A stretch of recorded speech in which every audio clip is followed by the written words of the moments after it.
Hello friends, welcome back to the channel. আশা করি তোমরা সবাই ভালো আছো। আজকে আমি একটা নতুন রেসিপি নিয়ে এসেছি। আমার আজকের রেসিপি বাঁধাকপির শাক। তোমরা তো বাঁধাকপির অন্যরকম রেসিপি দেখেছো, তো চলো আজ আমাদের সঙ্গে থাকো আর দেখো আমি কি করে বাঁধাকপির শাকটা রান্না করি।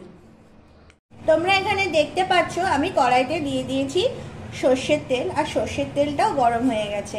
এবার আমি এর মধ্যে দিয়ে দিচ্ছি কালো জিরা ফোড়নের জন্য। এবার আমি বাঁধাকপিটাকে আস্তে করে এর মধ্যে ছেড়ে দিচ্ছি।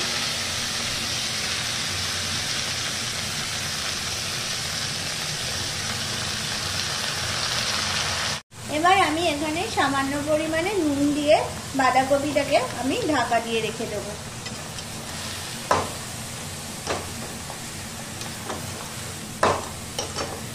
তোমরা দেখতে পাচ্ছ এখানে বাঁধাকপির থেকে অনেকটাই জল রিলিজ করছে।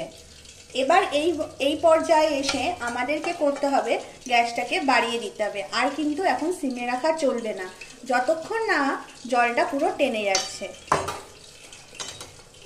এর মধ্যে আমি দিয়ে দিয়েছি কয়েকটা চেরা কাঁচা লঙ্কা। এবার আমি এটাকে গ্যাস বাড়িয়ে হতে দেব। তোমরা এখানে দেখতে পাচ্ছ জলটা কিন্তু একদম শুকিয়ে গেছে। এবার আমি দিয়ে দেব পরিমাণ মতো হলুদ গুঁড়ো। হলুদটাকে আমি ভালো করে এবার একটু মিশিয়ে নেব। এবার আমি গ্যাসটাকে সিমে দিয়ে রাখবো। এখন কিন্তু বাড়ানো যাবে না, দিয়ে এটাকে একটু ভাজা ভাজা করে নিতে হবে। ব্যাস, তাহলেই রেডি আমাদের আজকে বাঁধাকপির শাক। এবার আমি এর মধ্যে দিয়ে দেব সামান্য পরিমাণে মিষ্টি।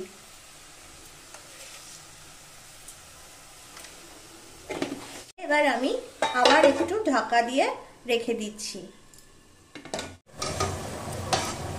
তো বন্ধুরা, তোমরা এখানে দেখতে পাচ্ছ বাঁধাকপিটা কি সুন্দর শাকের মতো ভাজা ভাজা হয়েছে। এই জন্য এই রেসিপিটার নাম বাঁধাকপির শাক। এবার আমি এটা গরম গরম সার্ভ করব। তো এখানে আমাদের একদম বাঁধাকপির শাক গরম গরম সার্ভ করার জন্য রেডি। এটা কিন্তু ভাতের সাথে খেতে বন্ধুরা ভীষণই ভালো লাগে। তোমরাও বাড়িতে এই রেসিপিটা রান্না করো এবং আমাকে কমেন্ট করে জানাও তোমাদের রেসিপিটা কেমন লাগলো।